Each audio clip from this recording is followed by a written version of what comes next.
This video நம்ம என்ன பார்க்க போறோம்னா measurement principle of sheet resistance. ஓகேவா? ஷீட் ரெசிஸ்டன்ஸை ஒரு தின் ஃபிலிம்க்கு எப்படி மெஷர் பண்ணுறது, இல்லைன்னா ஒரு சர்ஃபேஸில் ஷீட் ரெசிஸ்டன்ஸ் எப்படி மெஷர் பண்ணுறதுங்கிறத 4 ப்ரோப் மெத்தட் மூலிமா நம்ம பார்ப்போம். ஸோ நீங்கள் ஒரு 4 ப்ரோப் மெத்தட் எடுத்துக்கிட்டிங்கன்னா அதில் 4 ப்ரோப் இருக்கும். ஸோ அதில் வந்து இது ப்ரோப் 1, இது ப்ரோப் 2, ப்ரோப் 3, ப்ரோப் 4. ஸோ இந்த 4 ப்ரோப் 1, 2, 3, 4 இந்த 4 ப்ரோபும் ஈக்குவல் டிஸ்டன்ஸில் வச்சுருப்பாங்க. ஃபார் எக்ஸாம்பிள் இந்த கேஸில் வந்து எஸ்ங்கிறது 2 ப்ரோபுக்கு இடையில இருக்கிற டிஸ்டன்ஸ் அப்படின்னு நீங்கள் வச்சுக்கிட்டிங்கன்னா, ஸோ இந்த 4 ப்ரோபுமே எஸ்ங்கிற டிஸ்டன்ஸ்க்கு ஸ்பேஸ் பண்ணி வச்சுருப்பாங்க. அதாவது இந்த 4 ப்ரோபும் இந்த டிஸ்டன்ஸ் எல்லாமே ஈக்குவலாக இருக்கும். ஸோ அந்த டிஸ்டன்ஸ் இங்கே வந்து எஸ்ன்னு வச்சுக்கிட்டாங்க. ஓகேவா? ஸோ இதுதான் ப்ரோபோட செட்டப். 4 ப்ரோப் இருக்குது, 4 ப்ரோபும் ஈக்குவலாக ஸ்பேஸ் பண்ணியிருக்காங்க.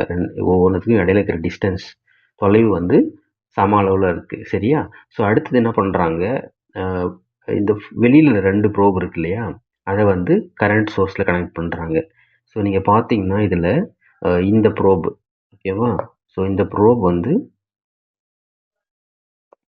இந்த அவுட்டர் ப்ரோபும் பார்த்தீங்கன்னா கரண்ட் சோர்ஸில் கனெக்ட் பண்ணியிருக்காங்க. இது வந்து கரண்ட் சோர்ஸ். அப்படின்னா நம்ம கரண்ட்டை வந்து அதில் இந்த இந்த மீட்டர்லேருந்து நம்ம இந்த ப்ரோப் வழியாக இந்த சாம்பிளுக்கு அனுப்ப முடியும். கரண்ட்டை வந்து இந்த ப்ரோப் மூலிமா இந்த சாம்பிளுக்கு அனுப்புகிறோம். சரியா? ஸோ அடுத்தது உள்ள 2 ப்ரோப்ஸ் இருக்குது. உள்ளே வந்து 2 ப்ரோப்ஸ் இருக்குது.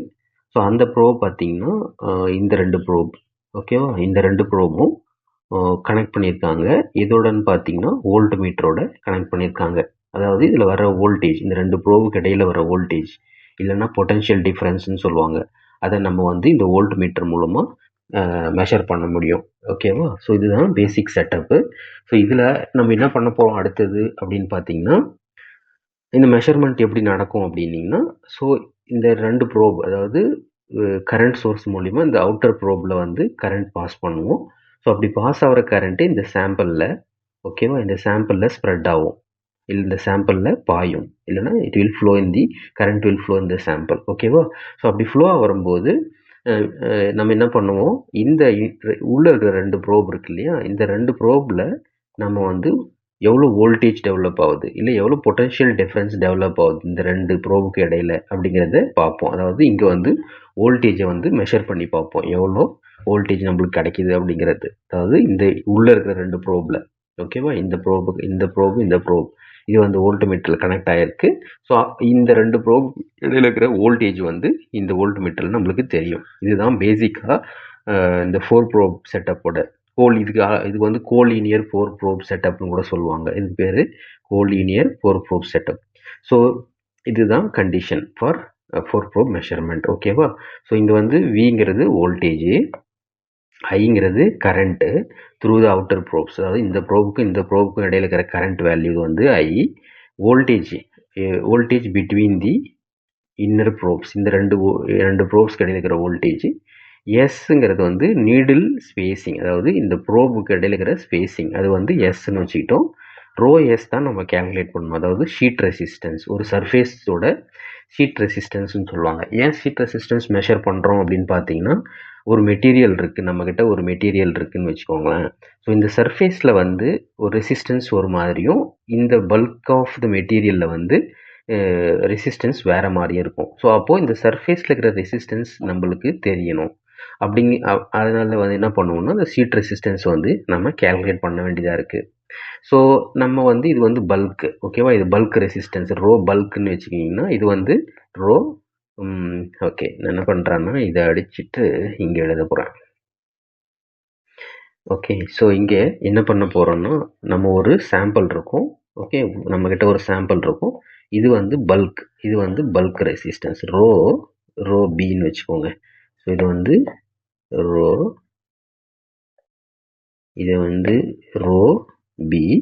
ஸோ இந்த சர்ஃபேஸில் இருக்கு இல்லையா, இந்த சர்ஃபேஸில் இருக்கிற ரெசிஸ்டன்ஸை வந்து ரோ எஸ்ன்னு வச்சுக்கலாம், இல்லைன்னா ஷீட் ரெசிஸ்டன்ஸ்னு சொல்லலாம். ஸோ இந்த சர்ஃபேஸில் இருக்கிற ரெசிஸ்டன்ஸு வேறையாக இருக்கும். அதே நேரத்தில் இங்கே பல்க், அதாவது இந்த மெட்டீரியலோட இன்னர் பார்ட்டில் நீங்கள் ரெசிஸ்டிவிட்டி மெஷர் பண்ணிங்கன்னா அது வேறு மாதிரி இருக்கும். இந்த சர்ஃபேஸில் ரெசிஸ்டிவிட்டி மெஷர் பண்ணிங்கன்னா அது வேறு மாதிரி இருக்கும். ஏன்னா இந்த சர்ஃபேஸில் வந்து டேங்லிங் பாண்ட்ஸ்ன்னு சொல்லுவாங்க. அதாவது ஆட்டம் வந்து இந்த சர்ஃபேஸில் இருக்கிற ஆட்டத்துக்கு வந்து டேங்லிங் பாண்ட்ஸ் இருக்கும். இல்லைன்னா ஸ்ட்ரக்சரில் இந்த சர்ஃபேஸ் ஸ்ட்ரக்சரில் வந்து டேங்லிங் பாண்ட்ஸ் இருக்கும். அதனால் வந்து என்ன ஆகும்னா, அதாவது இன்கம்ப்ளீட் பாண்ட் ஃபார்மேஷன் இருக்கும் இந்த சர்ஃபேஸில். அதனால் பல்கில் இருக்கிற ரெசிஸ்டன்ஸை கம்பேர் பண்ணும்போது இந்த சர்ஃபேஸில் இருக்கிற ரெசிஸ்டன்ஸ் வந்து வித்தியாசப்படும். அதாவது it will be different. So இப்போ நம்ம என்ன பார்க்க போகிறோம்னா, அடுத்தது இப்போ நம்மளுக்கு இதுதான் மெஷர்மெண்ட் செட்டப். இதில் ஏன் சர்ஃபேஸில் ரெசிஸ்டன்ஸ் வந்து மெஷர் பண்ணணும், அதாவது சீட் ரெசிஸ்டன்ஸ், ஏன் பல்க் ரெசிஸ்டன்ஸ் வந்து நம்ம கன்சிடர் பண்ணக்கூடாது அப்படிங்கிறத பார்த்தோம். ஏன் கன்சிடர் பண்ணக்கூடாதுன்னா, சர்ஃபேஸில் ரெசிஸ்டன்ஸ் ஒரு மாதிரியும் பல்க் மெட்டீரியலோட பல்கில் இன்னர் பார்ட்டில் வந்து ரெசிஸ்டன்ஸ் வேறு மாதிரியே இருக்கும். அதனால் என்ன பண்ண போகிறோம்னா, சர்ஃபேஸில் ரெசிஸ்டண்ட்டை நம்ம மெஷர் பண்ணணும். ஏன்னா அந்த சர்ஃபேஸ் ரெசிஸ்டன்ஸ் வந்து வேறு அப்ளிகேஷனுக்கு அது தேவைப்படுது. அப்போது அதனால் நம்ம அந்த சர்ஃபேஸோட ரெசிஸ்டன்ஸ் தெரிஞ்சிருக்க வேண்டிய கட்டாயம் இருக்குது. ஸோ அதனால் என்ன பண்ணுறோம், இப்போது இந்த 4 ப்ரோப் மெத்தடில் நம்ம ஷீட் ரெசிஸ்டன்ஸை மெஷர் பண்ணுறதுக்கு இதுதான் ஃபார்முலா. என்ன ஃபார்முலா? ஸோ ρSங்கிறது sheet resistance is equal to voltage. வோல்டேஜ்னா என்ன? எந்த வோல்டேஜ்? இந்த 2 இன்டர் ப்ரோபுக்கு இடையில இருக்கிற வோல்டேஜ். அடுத்தது அவுட்டர் ப்ரோப்ஸ், இந்த 2 ப்ரோபுக்கு அடியில் இருக்கிற கரண்ட் வேல்யூ தான் ஐ தான் கரண்ட்டு. ஓகேவா? இந்த அவுட்டர் ப்ரோபில் இருக்கிற கரண்ட் வேல்யூஸ் இல்லைன்னா measurement value of the current வந்து ஐன்னு வச்சுக்கிறோம். இது வந்து கரெக்ஷன் ஃபேக்டர் π/ln2 அப்படிங்கிறது. இதோட வேல்யூ தான் வந்து 4.5324. ஓகேவா? ஸோ இப்போ என்ன பண்ணோம், நம்ம வெளியில் 2 ப்ரோபில் கரண்ட்டை பாஸ் பண்ணுறோம், அந்த வேல்யூ இது. இன்னர் ப்ரோபில் வந்து வோல்டேஜை மெஷர் பண்ணுறோம், அந்த வேல்யூ. ஸோ அப்போது இது பேசிக்கலாக V is equal to IR இல்லையா? V is equal to IR. இதுலேருந்து நம்ம என்ன பண்ணணும், R is equal to V/I.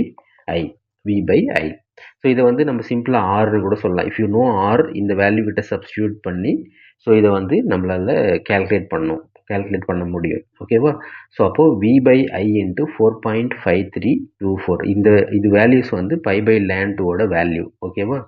π/ln2ன்னு பார்த்தீங்கன்னா இஸ் ஈக்குவல் டு 4.5324. இதுதான் அதோட வேல்யூஸ். ஓகே. ஸோ அப்போது ஷீட் ரெசிஸ்டன்ஸுங்கிறது V/I வேல்யூ மல்டிப்ளைட் வித் 4.5324 அப்படிங்கிறது தான் ஷீட் ரெசிஸ்டன்ஸ் வேல்யூட கேல்குலேஷன்ஸ், அதாவது ஃபார்முலா. இல்லைன்னா நம்மளுக்கு டைரெக்டாக ஆர் தெரிஞ்சிச்சுன்னா கூட, ஏன்னா ஆறுங்கிறது V/I இல்லையா? ஸோ அப்போ ஆர் தெரிஞ்சால் கூட நம்ம